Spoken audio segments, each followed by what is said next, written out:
नमस्कार मित्र मैत्रिणींनो, स्वामी समर्थ. पितृपक्षात घरात या ठिकाणी लावा कणकेचे दिवे.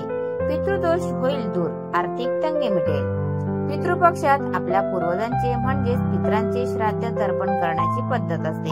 यामुळे पितर खुश होतात, आपल्यावर कृपा करतात अशी मान्यता आहे.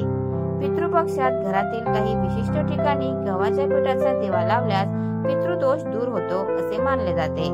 तसेच यामुळे पैशासंबंधी म्हणजेच आपल्या आर्थिक अडचणीही दूर होतात. त्यामुळे पाहूयात घरात कोणत्या जागी हे कणकेचे दिवे लावावेत. नंबर 1. मुख्य दरवाजाबाहेर दिवा लावावा. पितृपक्षात घराच्या मुख्य दरवाजाबाहेर कणकेचा दिवा लावणे खूप शुभ मानले जाते. हा उपाय सायंकाळच्या वेळी करावा. असे केल्याने घरातील नकारात्मक ऊर्जा निघून जाते आणि सकारात्मक ऊर्जा येते. पितृपक्षात मुख्य दरवाजाबाहेर कणकेचा दिवा लावल्याने पूर्वज खुश होतात आणि त्यांची कृपा कुटुंबातील सदस्यांवर राहते. तसेच पितृपक्षात घराचा मुख्य दरवाजा नेहमी स्वच्छ ठेवावा. नंबर 2. दक्षिण दिशेला दिवा लावा. वास्तुशास्त्रानुसार दक्षिण दिशा ही पितरांची आणि यमराजाची दिशा मानली जाते. म्हणूनच पितृपक्षात आपल्या पूर्वजांचे स्मरण करून घराच्या दक्षिण दिशेला कणकेचा दिवा लावावा. यासाठी चौमुखी दिवा वापरणे उत्तम मानले जाते. असे केल्याने पितृदोषातून सुटका मिळते आणि घरातील अडचणी दूर होतात.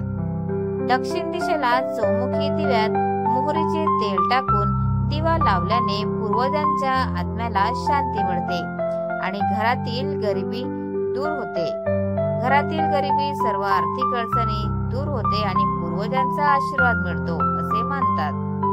जर तुम्ही आर्थिक तंगीचा सामना करत असाल तर पितृपक्षात हा उपाय नक्की करा. यामुळे घराची आर्थिक स्थिती मजबूत होते आणि कुटुंबाला कधीही पैशाची कमतरता भासत नाही. नंबर 3.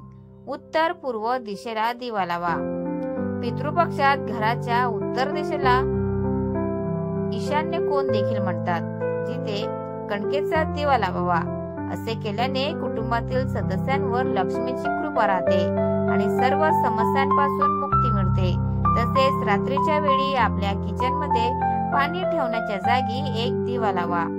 यामुळे पितर प्रसन्न होतात आणि त्यांची कृपा सदैव कुटुंबावर राहते. या उपायाने घरात सुख समृद्धी येते आणि कुटुंबातील सदस्यांमध्ये चांगले संबंध राहतात. तर मित्रांनो, तुम्हाला हा व्हिडिओ कसा वाटला प्लीज कॉमेंट मध्ये नक्की सांगा.